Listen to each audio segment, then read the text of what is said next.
So in a couple weeks I'm going on a multi-day camping trip, and I'm going to use my hammock and my tarp here. I haven't taken this out or used it since last summer, so I wanted to set it up and make sure everything was intact, nothing was damaged. So I thought I'd bring you guys along and then show you a few minor little mods I made to my tarp.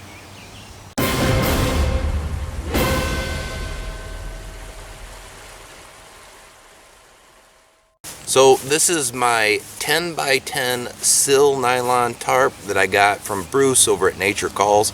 I love this thing.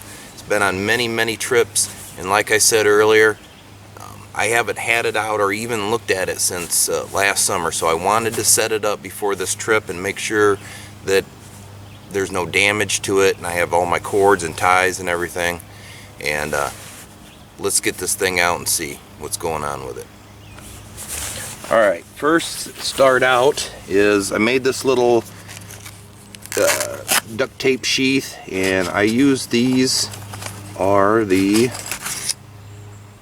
Coghlan's tent stakes. Really like these, they're light, and this little case just helps prevent poking holes and everything. So the first thing that I want to show you guys is my ridge line. Now I keep my ridge line in this tube here. Now you gotta excuse the wind. It wasn't this windy earlier. And this is just number 95 single strain paracord.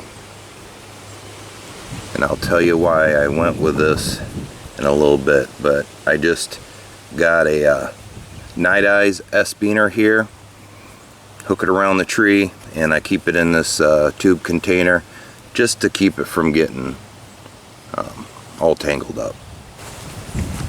Trying to avoid the wind here, but as you can see, I just hook it around the tree, pull it out of the tube. And one downfall about this 95 cord is it will tangle up. And then I have a couple pressics on here. They just stay right on the line. And this is, I did originally have Zing It, but trying to pressic knots onto Zing It or lash it, it really didn't hold that well. And then on the other end here, I just have one of these Dutch wear flies, and this is real easy. You just adjust this, use this little hook right here to cinch down, and then your line just cinches right into this little fly wedge looking thing, and it holds really well. And so to use one of these, you really need a smaller diameter line. Paracord's not going to fit in there, so that's why I went with this number 95, and I believe I picked this up at Hobby Lobby. I imagine you can get it cheaper online. I just throw my tarp over, use a stick in the pressic, and then it's all ready to be guided out. And I do like how this number 95 grabs onto here. Doesn't slip, doesn't move. Makes the ridge line pulling the tarp nice and taut. So the next thing I did here was I just took a couple little pieces of Velcro, and I keep my cord just wound up, ready to go, already tied on to the tie outs, so that I'm going to mess around getting cords. And got a piece of bungee right here with another Night Eyes on each of the corners. This helps keep your tarp guided out. and just undo it from there, string it out, tie it down.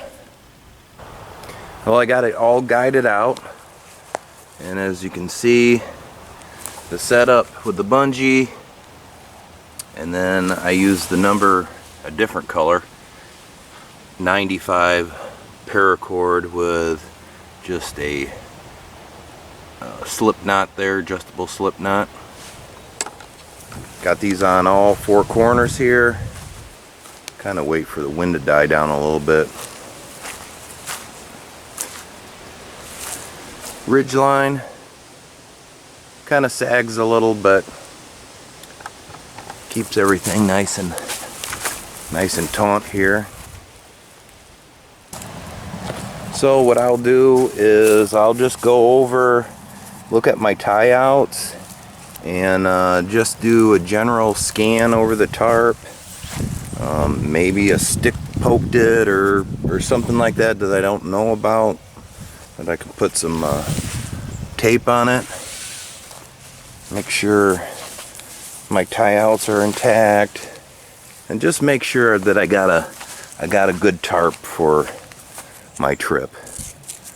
I hate to go out and you know, it start raining or whatever and have a big rip in your tarp, or you know, your tie outs are messed up. But yep, just doing a quick scan over the whole thing.